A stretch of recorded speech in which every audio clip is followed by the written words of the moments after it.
আল্লাহ পাক রব্বুল আলামিন যাদেরকে যেই সমস্ত ব্যক্তি দান করবে তাদেরকে দিয়ে যখন জাহান্নাম উদ্বোধন করবেন, তার আগে আল্লাহ পাক রব্বুল আলামিন ওই বান্দাদেরকে প্রশ্ন করবেন, হে আমার বান্দারা, তোমরা দুনিয়ার বুকে আমার জন্য কি এমন কাজ করেছো যার জন্য তোমাদেরকে আজকে আমি জান্নাত দিব? তখন সেই বান্দাগুলো ডাক দিয়ে বলবেন, হাই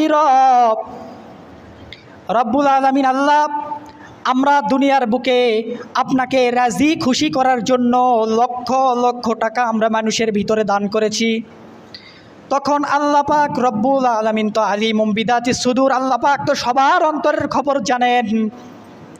আল্লাহ পাক রব্বুল আলামিন বলবেন, না না, তোমরা আমাকে সন্তুষ্ট করার জন্য কোনো রকমের দান করো নাই, তোমরা বরং দান করেছো মানুষ যেন তোমাদেরকে বড় ভাবে, মানুষ যেন তোমাদেরকে সম্মান করে, মানুষ যেন তোমাদের কাছে সাহায্য আনতে চায়, এই কারণে তোমরা দান করেছো।